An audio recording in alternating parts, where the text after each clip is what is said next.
न सोचो दर्द हमारा कहीं सुना न जाएगा, अब न्यायालय खुद चलकर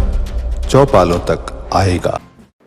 छत्तीसगढ़ राज्य विधिक सेवा प्राधिकरण का है यह सपना, जन जन तक पहुँचे जनचेतना। नमस्कार। हमारे समाज का कोई भी व्यक्ति सामाजिक, आर्थिक या राजनीतिक या अन्य किसी कारण से न्याय पाने से वंचित ना हो, या कोई भी व्यक्ति अन्य किसी के विधिक अधिकारों का हनन ना कर पाए, इस संकल्प को आत्मसात कर छत्तीसगढ़ राज्य विधिक सेवा प्राधिकरण एवं उसके अंतर्गत समस्त जिला विधिक सेवा प्राधिकरण एवं तालुका विधिक सेवा समिति पूर्ण निष्ठा के साथ सतत प्रयत्नशील हैं।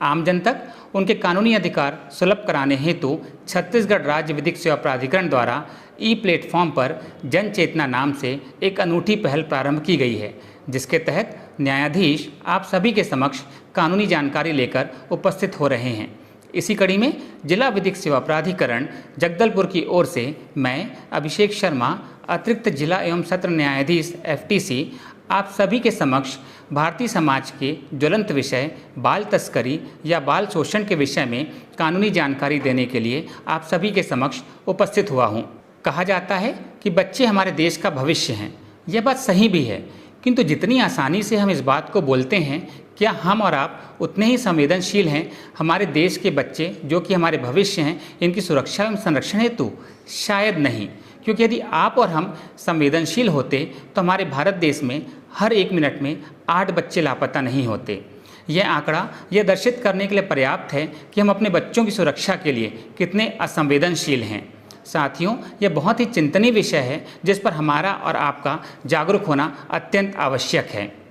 बच्चों की मुस्कान, चंचलता एवं जिज्ञासा एक स्वस्थ बचपन की पहचान होती है। मुस्कुराते खिलखिलाते बच्चे बड़ों का दर्द हर लेते हैं, किंतु वर्तमान में खिलखिलाता मुस्कुराता बचपन सिसकियों में बदलता जा रहा है। आखिर ऐसा क्यों हो रहा है? आखिर हमारे बच्चे इस अबोध उम्र में क्यों अपराध का शिकार होते हैं, या क्यों उन्हें अपराध के दलदल में ढकेल दिया जाता है? क्यों हमारी बच्चियां यौन शोषण का शिकार होती हैं? यदि हम इस बिंदु पर विचार करें कि क्यों अपराधी इस बाल उम्र में बच्चों को अपराध के दलदल में ढकेलते हैं, तो इसके पीछे जो प्रमुख कारण नज़र आते हैं वे हैं यौन शोषण या जबरन वेश्यावृत्ति, सामाजिक और धार्मिक मान्यताओं के आधार पर वेश्यावृत्ति जैसे दासी प्रथा आदि में शामिल करना, सेक्स टूरिज्म, पोर्नोग्राफी, अश्लील सामग्री बनाने के लिए, भीख मांगने या अंग व्यापार कराने के लिए, नशीली दवाओं का व्यापार और तस्करी करने के लिए, बंधुआ मजदूरी कराने के लिए, घरेलू नौकरी में उनका प्रयोग करने के लिए, कृषि श्रमिक, निर्माण कार्य या कारखाने आदि में नियोजित करने के लिए, मनोरंजन और खेल के प्रयोजन से उनका उपयोग करने के लिए, ऊंट दौड़ और सर्कस इत्यादि जान जोखिम में डालने वाले खेलों में उनको शामिल करने के लिए, अवैध रूप से गोद लेने और देने के लिए तथा अवैध रूप से विवाह करने या कराने के लिए बच्चों की तस्करी की जाती है। यदि हम इसके पीछे कारणों की चर्चा करें तो हम पाते हैं कि गरीबी, अशिक्षा, बेरोजगारी, माता पिता का दुर्व्यसनों में संलिप्त होना तथा भविष्य की सुरक्षा को लेकर चिंतातुर होना आदि वे प्रमुख कारण हैं जिनके कारण बच्चे अबोध उम्र में अपराध का शिकार होते हैं। गरीबी एवं अशिक्षा के कारण थोड़े से लालच में बच्चे ऐसे अपराधियों के संपर्क में आते हैं और उनके चुंगल में फंस जाते हैं, और कई बार स्वयं माता पिता भी थोड़े से पैसों के लालच में बच्चों को इस दलदल में ढकेल देते हैं। बच्चों की तस्करी को रोकने के लिए तथा उनके विरुद्ध अपराध को रोके जाने हेतु हमारी भारत देश की सरकार अत्यंत संवेदनशील है। भारतीय संविधान के अनुच्छेद 23 में मानव का दुर्व्यापार और बेकार तथा इसी प्रकार अन्य बलात्श्रम को प्रतिषिद्ध किया गया है। इसी प्रकार अनुच्छेद 21 का के अंतर्गत 6 से 14 वर्ष के बच्चों की निःशुल्क शिक्षा को उनका मौलिक अधिकार बनाया गया है, तथा अनुच्छेद 24 के अंतर्गत 14 वर्ष से कम आयु वर्ग के बच्चों को कारखाने, खान या अन्य परिसंकटमय नियोजन में लगाए जाने को या नियोजित किए जाने को प्रतिषिद्ध किया गया है। भारतीय संविधान की मंशा के अनुरूप भारतीय दंड संहिता 1860 की धारा 363 से 374 तक बच्चों के भीख मांगने के प्रयोजन से उनका व्यापार किया जाना, वैश्यावृत्ति के प्रयोजन से उनका व्यापार किया जाना, उनको भीख मांगने के लिए विकलांगीकरण किया जाना, उनसे बंधुआ मजदूरी कराए जाने आदि को प्रतिषिद्ध करते हुए कठोर दंड से दंडित किया गया है। इसी प्रकार यदि किसी बालिका का शारीरिक शोषण कर उसका बलात्कार किया जाता है तो उसे भारतीय दंड संहिता की धारा 376, धारा 376 की उपधारा 3 एवं धारा 376 का खा के तहत दंडनीय बनाया गया है। तथा यदि किसी नाबालिग बच्चे या बच्ची के साथ शारीरिक शोषण किया जाता है तो इसके लिए पृथक से लैंगिक अपराधों से बालकों के संरक्षण अधिनियम 2012 के तहत कठोर कानूनी प्रावधान बनाए गए हैं तथा उक्त अधिनियम एवं भारतीय दंड संहिता के तहत आजीवन कारावास एवं मृत्युदंड तक की सजा का भी प्रावधान किया गया है। इसी प्रकार अनैतिक व्यापार निवारण अधिनियम, किशोर न्याय बालकों की देखरेख और संरक्षण अधिनियम, बंधुआ मजदूरी प्रथा उन्मूलन अधिनियम, बाल मजदूरी रोकथाम एवं नियमन अधिनियम, बाल विवाह प्रतिषेध अधिनियम, मादक पदार्थ अवैध व्यापार निषेध अधिनियम, अनुसूचित जाति एवं जनजाति अत्याचार निवारण अधिनियम, मानव अंग प्रत्यारोपण अधिनियम, छत्तीसगढ़ निजी नियोजन अभिकरण विनियमन अधिनियम, ऐसे कुछ महत्वपूर्ण अधिनियम एवं कानून हैं जिनके तहत हमारी सरकार बच्चों के विरुद्ध होने वाले अपराधों को रोकने के लिए तथा ऐसे अपराध से सताए हुए बच्चों के संरक्षण, उनके पुनर्वास तथा ऐसे बच्चों के साथ कारित करने वाले अपराधियों को कठोर दंड से दंडित करने के लिए कानून बनाए हैं। राज्य विधिक सेवा प्राधिकरण बालकों के संरक्षण एवं संवर्धन हेतु निरंतर प्रयत्नशील है तथा हमारे देश की न्यायालय भी इस विषय में बहुत ही संवेदनशील हैं। माननीय सर्वोच्च न्यायालय द्वारा बचपन बचाओ आंदोलन विरुद्ध भारत संघ के प्रकरण में तथा इसी प्रकार माननीय छत्तीसगढ़ उच्च न्यायालय द्वारा स्वमेव संज्ञान लेते हुए in the matter of justice for 355 missing person in Bilaspur विरुद्ध छत्तीसगढ़ राज्य के मामले में जनहित याचिका के माध्यम से राज्य शासन एवं पुलिस प्रशासन को विस्तृत दिशा निर्देश जारी किए गए हैं तथा राज्य विधिक सेवा प्राधिकरण द्वारा सतत इसका पर्यवेक्षण किया जा रहा है।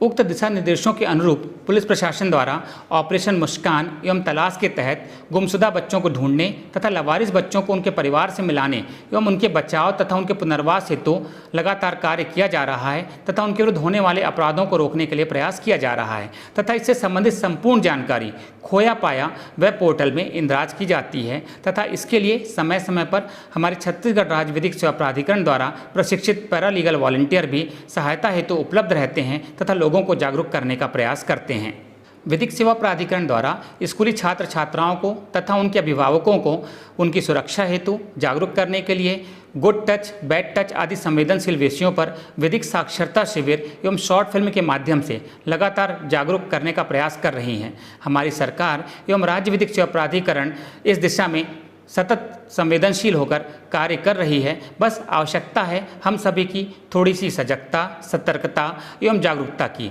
हमें अपने बच्चों को ऐसा माहौल उपलब्ध कराना है जिससे वे सुरक्षित महसूस कर सकें तथा हमें उन्हें अच्छे एवं बुरे का ज्ञान कराना है और तथा उन्हें प्यार से इस बात का आभास कराना है कि यदि उनके साथ कुछ भी गलत होता है तो तुरंत अपने माता पिता को या गुरुजनों को इसकी जानकारी दें तथा ऐसी घटनाओं को छिपाएं नहीं, क्योंकि यदि ऐसी घटनाओं को छिपाया जाता है तो भविष्य में बुरे परिणाम सामने ला सकती हैं। हम सभी की थोड़ी सी सजगता एवं जागरूकता हमारे बच्चों के साथ होने वाले अपराधों को रोकने एवं उन्हें सुरक्षित जीवन प्रदान करने में महती भूमिका अदा कर सकती है। यदि हमारे आसपास ऐसी कोई भी घटनाएं होती हैं या आपको अपने आसपास ऐसा कोई भी बच्चा नज़र आता है जिसको देखकर यह लगता है कि वह किसी अपराध से ग्रसित हुआ है या उसके साथ कोई आपराधिक कार्य किया गया है तो आप तत्काल इसकी सूचना अपने निकटस्थ थाने में दीजिए। यदि आप किसी कारण से थाने नहीं जाना चाहते हैं तो हमारे राष्ट्रीय विधिक सेवा प्राधिकरण के टोल फ्री नंबर 15100, मैं फिर से बोलूँगा 15100 या राज्य विधिक सेवा प्राधिकरण के टोल फ्री नंबर 1800-233-2528, फिर से सुनिए 1800-233-2528 या चाइल्ड हेल्पलाइन नंबर 1098 में इसकी जानकारी देकर एक जागरूक नागरिक होने का परिचय दे सकते हैं। मैंने संक्षिप्त में बाल तस्करी एवं बाल शोषण विषय पर कानूनी जानकारी देने का प्रयास किया है। मैं आशा करता हूं कि मेरे द्वारा दी गई जानकारी आप सभी के लिए उपयोगी साबित होगी तथा हम सभी अपने देश के भविष्य, अपने प्यारे बच्चों को एक सुंदर एवं सुरक्षित जीवन प्रदान कर एक मजबूत राष्ट्र का निर्माण करने में सहभागी होंगे। अब न्याय आपसे मात्र एक कदम की दूरी पर है, या यूँ कहें कि मात्र एक टेलीफोन कॉल की दूरी पर है, वो भी निःशुल्क। यदि आपकी कोई भी कानूनी समस्या है या आप किसी भी विधिक समस्या का समाधान पाना चाहते हैं तो आप टोल फ्री नंबर 15100 या 1800-233-2528 में कॉल करके निःशुल्क में अपनी समस्याओं का समाधान कर सकते हैं। आप सभी ने मुझे धैर्य से सुना, इसके लिए मैं आप सभी का हृदय से आभारी हूँ एवं धन्यवाद ज्ञापित करता हूँ। जय हिंद, जय छत्तीसगढ़, जय जोहार।